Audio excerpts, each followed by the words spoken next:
If you'd told me 3 years ago that my marriage would unravel in a YouTube studio, I would have laughed it off. The idea seemed absurd. My wife, Natalie, was the kind of person who couldn't stand social media. She once referred to influencers as walking, talking billboards. And yet, here we are. Natalie and I met at a local community art show. I was showing some photography pieces, and she was curating an exhibit for her small creative agency. She was magnetic, smart, sharp-tongued, the kind of person who could command a room without raising her voice. I was hooked immediately. We moved in together within a year, got married the next. I was a freelance editor. She was scaling her agency, and for a while, it worked beautifully. Our dynamic felt like a partnership. Things started to shift about 1.5 years ago. At first, I chalked it up to her new client, a rising lifestyle YouTube channel called The Blend. They had hired her to rebrand their image, and she threw herself into the project like it was a golden ticket. Late nights became routine. She started traveling with them to shoots, something she never used to do. The producer of the channel, a guy named Damien, was always around.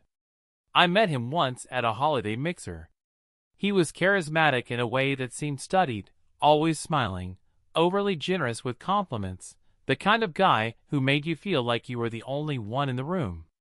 He rubbed me the wrong way, but I never said anything. Natalie said he was harmless. Then the subtle signs began to surface. She changed her passwords, said it was for security reasons.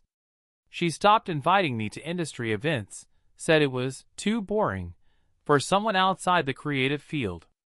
Her phone, once left casually on the kitchen counter, now lived face down and attached to her like a second limb. I told myself not to jump to conclusions. We were just going through a rough patch, right? Work stress, pandemic burnout, all the usual suspects. One Friday afternoon, she left her laptop open on the coffee table. It wasn't snooping, not really. I was cleaning, and the screen lit up with a Slack message from Damien. Still thinking about last night. You looked unbelievable. That dress should be illegal. My hands froze. I stared at the screen, the air thick around me. I clicked the thread. What followed was a cascade of flirtation, innuendo, and plans. Hotel names, flight itineraries, emojis that made my stomach turn. I didn't confront her immediately. Instead, I took a screenshot, emailed it to myself, and closed the laptop. I didn't eat dinner that night. I didn't sleep. I lay awake listening to her breathing next to me, wondering how long she'd been lying. When I finally asked her, 2 days later, over coffee, she didn't even pretend to be shocked. Are you asking if I've cheated? She said, setting her mug down like we were discussing groceries. I saw the messages. She exhaled. Then you already know. That was it. No denial. No apology. Just a weary, almost relieved confirmation. I asked why. Not angrily. Just bewildered. I don't know, she said, running a hand through her hair.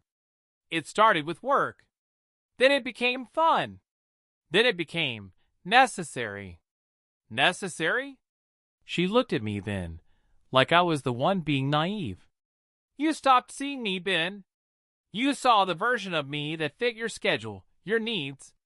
Damien saw the version I used to be. That hit harder than I expected.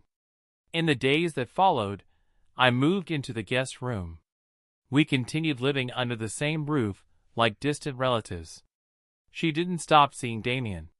If anything, their affair became more brazen. She traveled more often. She stopped pretending to hide her late-night calls. And I started documenting everything.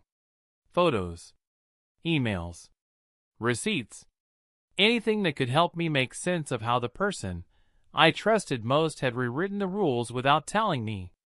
The irony is that Damien's YouTube channel, filled with tutorials about personal growth and emotional intelligence, was built on the lie he was helping my wife live.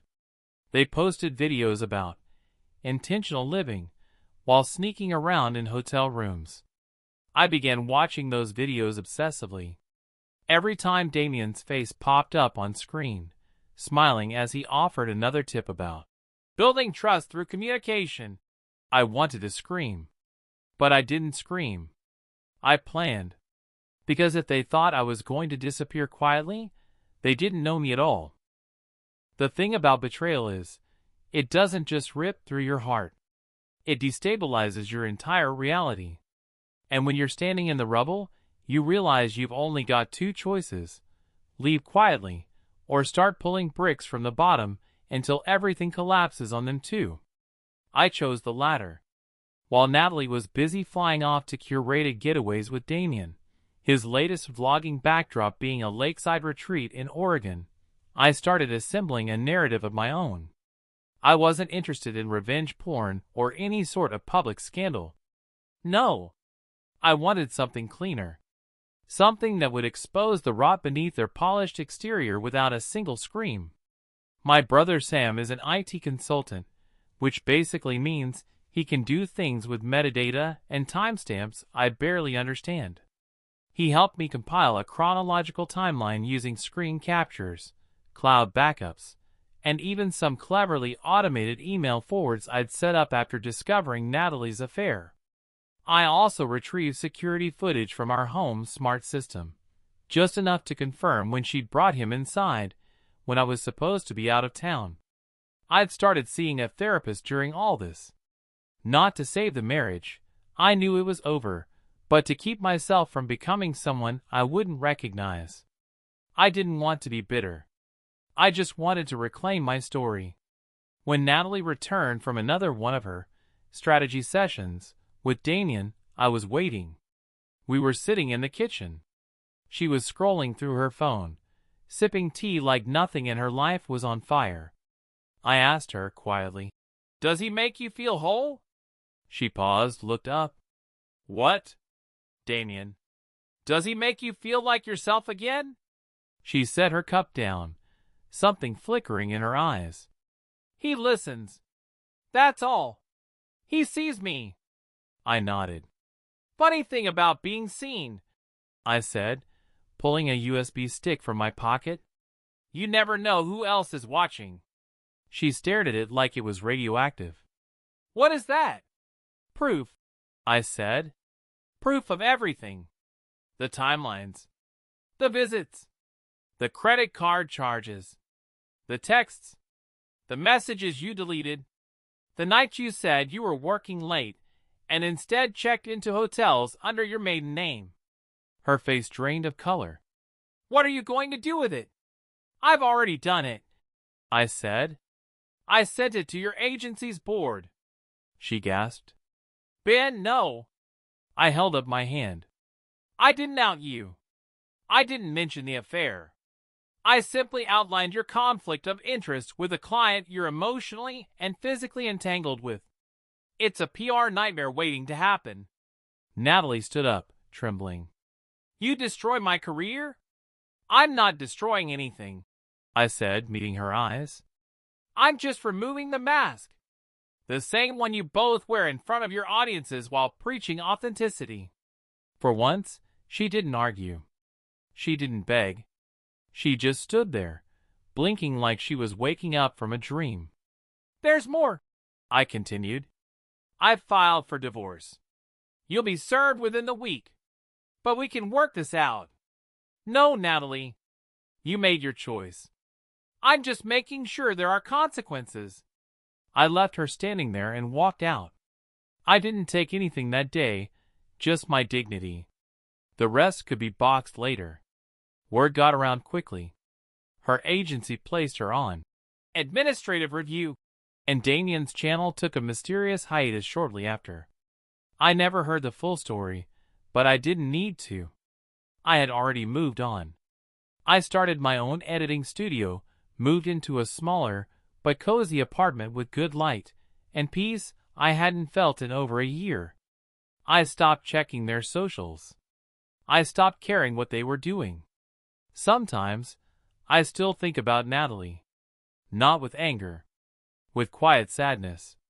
Not because she cheated, but because she didn't have the courage to be honest. She built an illusion, then resented me for believing in it. But I believe in myself now. That's the difference. And when people ask why I left a marriage that looked perfect from the outside, I just smile and say, turns out, the story behind the camera is always more revealing than what gets edited in.